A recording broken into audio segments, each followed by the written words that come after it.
Welcome to Medical Chemistry Ring.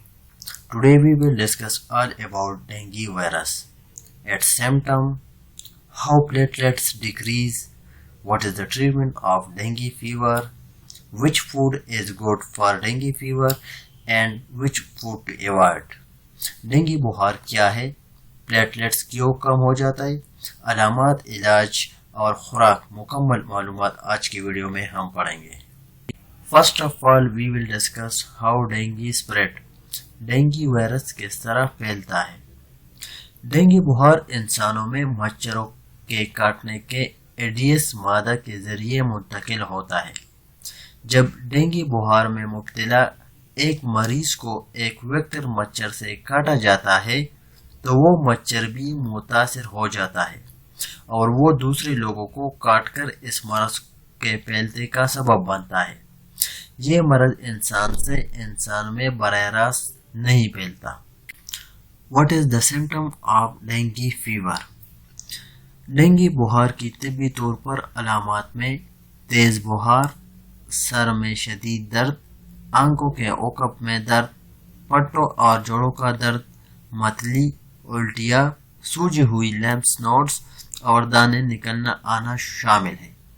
कुछ मुतासिर अफराद में हो सकता है ज़ाहिरी अलामात फ़रो नफ़ाए और बाज़ लोगों में हो सकता है हल्की सी अलामात हो, जैसा कि बुखार. मसलन बच्चों में सुरख दानों के साथ एक हल्की गैर महसूस बुखार की बीमारी ज़ाहिर हो सकती है.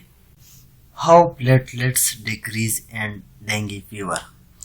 हम सब ने सुना होगा कि डेंगू बुखार में प्लेटलेट्स कम हो जाता है. मिसाल के तौर पर एक बाल्टी है और उसमें सुराख है और आप इसमें पानी डालते जाए तो सारा पानी आपका बाहर चला जाता है.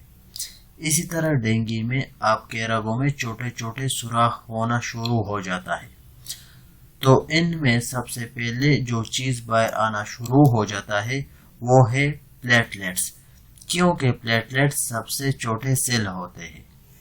मिसाल के तौर पर अगर पहले दिन आपकी प्लेटलेट्स 170 होगा तो दूसरे दिन 150, इसी तरह तीसरे दिन पे 100, चौथे दिन पे 75 और पांचवें दिन पे 50 और छठे दिन के बाद ये खुद ठीक होना शुरू हो जाएगा, क्योंकि डेंगू सेल्फ लिमिटिंग वायरस है. इस वजह से ये खुद बढ़ना शुरू हो जाएगा. लेकिन जिस तरह प्लेटलेट सबसे छोटे सेल है और ये रगों से बाहर आता है तो इसके साथ वाटर भी आ जाता है. अब लोग ज़्यादातर फोकस प्लेटलेट्स बढ़ाने को देते हैं. असल जो फोकस होना चाहिए वो वाटर है. अगर आपके ब्लड में प्लेटलेट्स भी कम हो जाए तो कोई इशू नहीं है, क्योंकि वो प्लेटलेट्स बॉडी से बाहर नहीं जाती. लेकिन पानी जो कि बॉडी से बाहर आना शुरू हो जाए तो वो डिहाइड्रेशन में चला जाता है.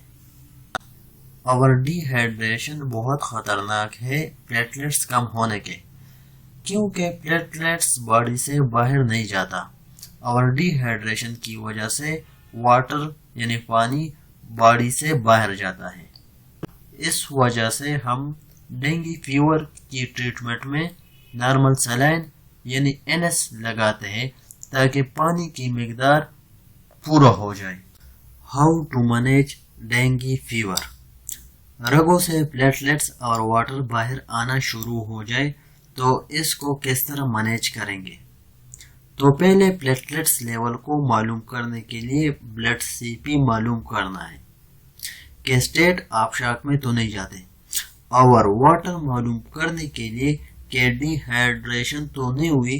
अगर वो पेशाब करते रहते हैं इसका मतलब है कि डिहाइड्रेशन नहीं हुई. जब ये यूरिनेशन कम हो जाए इसका मतलब है कि डिहाइड्रेशन हुई है और बॉडी में पानी कम है. इसी तरह ब्लड प्रेशर चेक करना है. Dengue test. अब आपने करना क्या है, घबराने इसमें इस तरह नहीं है कि आपने ज़्यादातर फोकस डिहाइड्रेशन पे देनी है. What is the treatment of dengue fever. Dengue fever का बहुत सादा सा फार्मूला है.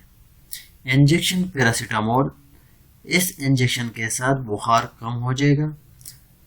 نارمل سلائن NS کے ساتھ باڈی میں پانی پورا ہو جائے گا اور 6 دن کے بعد یہ خود ٹھیک ہونا شروع ہو جائے گا۔ Which food need for dengue fever, اس میں ہے vitamin C، vitamin K، vegetable green leaf, ہرے پتوں والا سبزی۔ Which food to avoid and dengue fever, decrease coffee, چائے، کول ڈرنکس، اسپائسی، چکنائی والا food, dark chocolate, red grape juice.